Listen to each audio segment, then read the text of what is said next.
what are your thoughts on the direction, sport-wise, that CrossFit is going right now? Like, how do you feel about the sport? Are you still involved in it? Do you still have athletes involved in it? What does that look like for you? That's tricky, man. Like, I'll just be honest. Like, I've seen it from day one, right? I mean, this 2007, I got to participate and have some fun at the games, and I've seen all of the growth, and I love the growth. I mean, when we step back and look like at how much has changed in a relatively short amount of time, and how big this thing has gotten, it's unbelievable.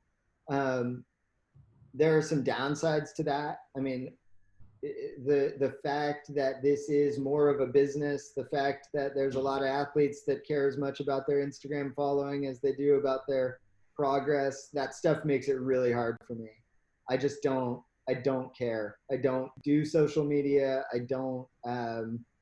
I'm not in the gym to, like, try to really push people's individual brands. Like, I want to come into the gym and know that all we're trying to do is make people better at whatever goal. If their goal is to, climb mountain peaks, then we're going to get them fit to do that. If their goal is to win the CrossFit games, then we're going to do that. We're going to do everything we can to do that. So I would be lying if I said, like, oh, I'm totally all in on the games. It's been an interesting 12 years in which I have to reflect, hey, how do my personal values run with some of the needs of the athletes, right? This is a full-time job for these uh, for these games athletes at this point. And yes, I do still work with some of the games athletes, and they're so incredible, right? Like Kristen Holta, like, she is beyond reproach in any aspect of her life. She's an amazing human being. So, like, there are people like Kristen. I still work with Reagan Huckabee. There are people that, like, I will be the biggest fans and supporters of for the rest of my life, whether I'm coaching them or not.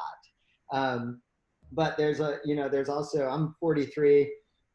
This is maybe a younger man's sport. I've got a phenomenal Tino Marini, who runs our athlete development, is just closer to it than I am at this point. And so I kind of made the decision last year to step away from coaching, doing the majority of the, like, one-on-one coaching with athletes, to really just kind of, being oversight and kind of assisting where I can.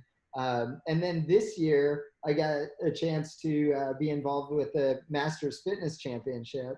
And I got to tell you, man, that kind of, like, reignited a fire, because the Masters community, maybe it's just my age, but I show up, there, and we've got all these Masters athletes, and they've got careers, most of them very successful in their careers. They've got kids, or grandkids, they've got all of these things, and they're doing fitness because they love it, and they're doing fitness because they love continuing to improve in all aspects of their life. And I was like, wait a minute, I could dig in deep with the Masters community now, because you don't have some of the things that bother me, right? You don't have 6 hours a day of training that I'm worried about people breaking down their bodies and not enjoying their next 40 years.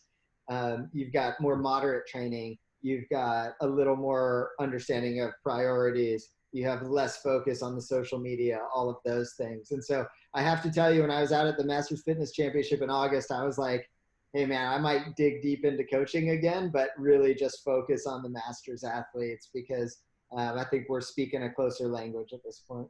Yeah, when you mentioned in the beginning, when you walked into that gym in '06 and you're like, there was mold and it reminded me of my boxing gym, it's just not that anymore, right? So it's like the athletes that are coming up now, they're not like you were, right? So I think looking at Masters and you're like, I feel like their intentions are sound, right? It's like they have their priorities in order. They're not, trying to get, 100,000 Instagram followers. They do this because they love it. I think it kind of just brings back that feeling that you had in '06 where it's like, this shit just seems pure. Like the reason why they're doing this just seems a lot more pure. So I get that, man. I think that's right. And don't get me wrong. Like I like, I'll give it like a shout out. Kristen Hilton is gonna start a program, the Krieger program, right, to talk about her training.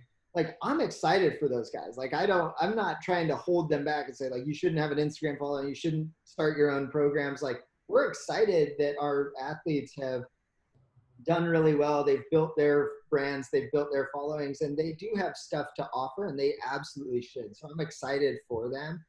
It just, like, that doesn't fire me up, right? Like, what fires me up is just like the grittier, more organic, like, let's just come to the gym. Let's try to get better every day. And let's not worry about what people are saying and who's liking stuff and who is.